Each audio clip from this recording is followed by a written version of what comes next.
هذا في قناة يوتيوب اسمه دعاء العرباوي. أيوة حبيبتي، أنا من قبل حطيت لك كومنت، يمكن شفتي الكومنت حقي وقريتي ما رديتي أو مشغولة أو ما شفتي.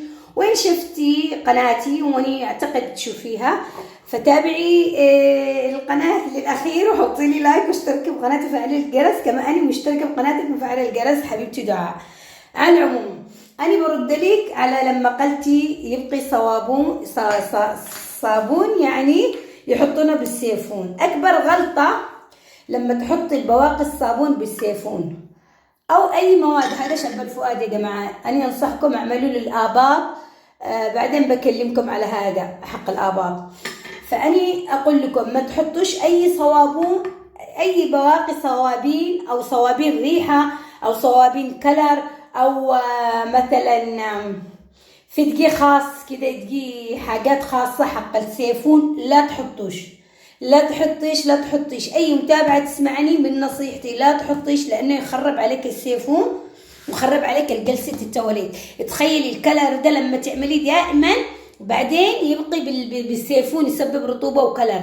إذا أنت تحبي تسوي لازم تصفي حقك هذا السيفون كل شهر مرة عشان ما يبقيش ترسبات وكلر، فهمتي؟ بس بيبقي صابت وغليظ زي الكركم. لما تجي تحطي كلر كركم يجي في الميز في التيبل الابيض يبقي. فانا ما انصحكش تعملي اي كلر في السيفون، خليه طبيعي، ولا اي زيوت معطره ولا اي شيء، لانه يسبب الزيوت مع البروده او الرطوبه او الحراره يسبب بعد فتره زيوت ترسبات بالاركان، يبقي بعدين الماء يطلع وينزل يسبب لك رطوبه. انا بوريك من غير زيوت كيف يسبب. فعلى العموم هذا زي دحين الان السيفون انا حاطه الدواء ده. تخيلي ده الدواء هذا كلر ازرق مره ازرق حاني جدا. فهذا لما يبقي شوفوا كيف لما ينشف وانا ما افحصوش يصبط الكلر اللون في التواليت. فهمتوا علي؟ من شده اللون الكلر. هي شوفوا كيف شفتوا كيف لون الكلر ازرق، يعني كل دي الوان ومع الريحه معطره مع كل شيء. لما تجي تحطيها فيجي زي هذا الريحه تجي على شكل صابونه، يجي منه يعني مواد للتواليت منظفه، ريحه وفلاش وكلار وكل شيء. تحطيها هنا بالسيفون، بس بعد فتره يعطيك زي كده يصبط يلصق، لانه هنا بالسيفون انت مش فاضيه تصفي. انا ما انصحش اي وحده تحط، فهمتوا علي؟ يعني شوفوا دحين هذا لانه هذا الصف على طول راح، شفتوا؟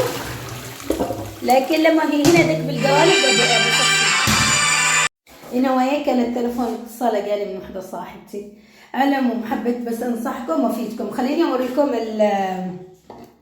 هنا شوفوا كيف ابيض نظيف، ما احطش اي طورات، لكن شوفوا مع الرطوبه هنا شوفوا كيف يسوي هذا، لانه كان يشيل رطوبه كل مره. انا دخلت البيت وقعدت 3 سنين وده موجود شوفوا، بس لكن يشيلي. انا اجي ارش دواء يوم بصفيه معاكم، بسوي دواء دار ما دار على الرطوبه هذه تمام، وبقشطه بيروح. شوفوا هنا فوق الغطا شوفوا كيف رطوبه، يعني شيء كل مره انت تصفيه هذا.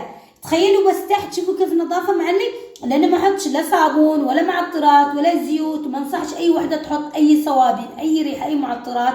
خليه كده نظيف عشان ما ياخذلكش بكتيريا والتهابات وانفكشن، لانه بالنهايه يروح للسيليكون ويسبب لكش كمان للسيليكون. لما تضربي فلاش مسبب لكش للسيليكون هنا الكلر يخرج من هذا البيب. شوفوا، ولازم لما تركبي سيليكون لازم يكون كده البيب منحني حلو. شوفوا كيف على طول ما يعطيك اي. لازم لما يحطوا هنا البيب هنا شوفوا بالدول العربيه حبيبتي، انت لو حقك البيب من الستيل هو سبب الدحل حقك، غيري كده زي ده بلاستيك. شوفي من هنا كله بلاستيك. شوفوا هنا هذا اللي تشوفش تقول تراب ما مسحش ايه كم، بس كل مره يطلع تراب، لكن هو نظافه مش النوع. شوفوا تراب.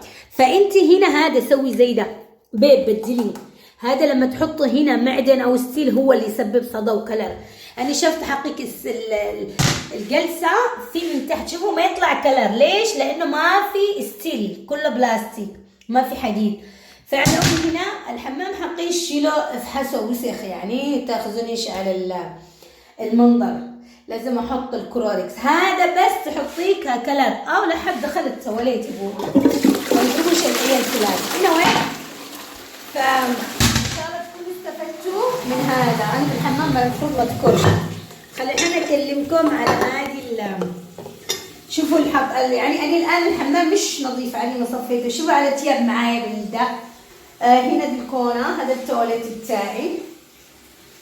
هنا وين هذا مع الغسالة ده. انا يمكن اغير الحمام. شوفوا عندي كيف هنا نظيف. الوسخ حقي نظافة حتى لو بس هنا دي مش ده دام كما قلت لكم. بس انا شوفوا ما فيش مي. دائما انا امسح، دائما امسح، اهوي الحمام قصدي المطبخ. شوفوا دخلت 3 سنين ما فيش عندي اي رطوبة اي دام هنا بالاركان، لاني امسح حمام من بيتي القديم اول باول. شوفوا حتى القصبة كيف تلمع، لاني امسحه نشفه بالخرقة دائما اول باول. شوفوا هنا هذا قديم حق الحرمة مع ذاك، يعني دائما رغم اني اصفيه. هذا شوفوا قد خرج مني الشي رميم الحمام. هنا وين فالحمام الشي تصفيه كل يوم زي هنا وهنا، كل يوم بالليل تصفيه وبيبقي بكره الصباح لما بيدخلوا نظيف. اول ما يتغسلوا تصفي البات اول باول. دحين شوفوا هذا ما غسلته، شوفوا كيف وسخ من الصوابي لان الصابون فيه مزيوت. خليني اكلمكم على هذا حق الحبوب. قد كلمتكم حق منيضه غسول الوجه. هذه الريحه قد سويت، وكمان منك تقدري تصفيه باي شيء تسوي. المهم خليني اكلمكم على هذه الحجره شب الفؤاد. اليوم التلفون ولا سكت. اليوم الحبايب كثر وحده شافت من اليوتيوب المحل اليمني وقالت تسالني فين المحل اليمني والعنوان والادريس. واليوم عندنا كريسميس ومبندين الباصات والتاكسي اليوم دبلين، يعني تدفعي حق التاكسي مرتين. anyway هذا الحمام اقول لكم مانيش تغيير، ولما بغيره بسوي اي تغييرات بالحمام يوما ما بوري لكم. هذا كان الان قبل وبعدين بوري لكم بعد. تمام.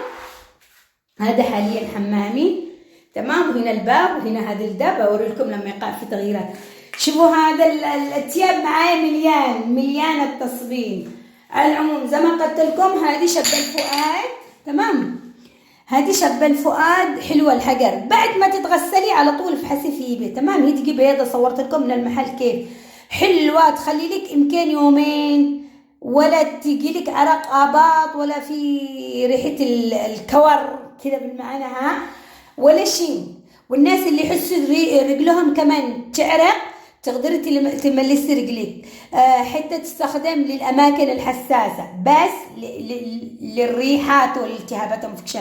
حتى لما بعد الرجال يحلقوا الحلاقه بعد النزيف حق الحلاقه يقدر يستخدمه. تمام. لا متعدده الاستخدامات في باكستان او في اليمن او باي مكان انتو. حتى لما تشي تعرفي عين تشيلي قطعه وتبخري بها بتشوفي العين او العيون يطلع. لا عدة استخدامات شب الفؤاد. على العموم مستخدميها للآباط حلوة. تمام. حتى التهابات الفم لو عندك تستخدميها. تمام.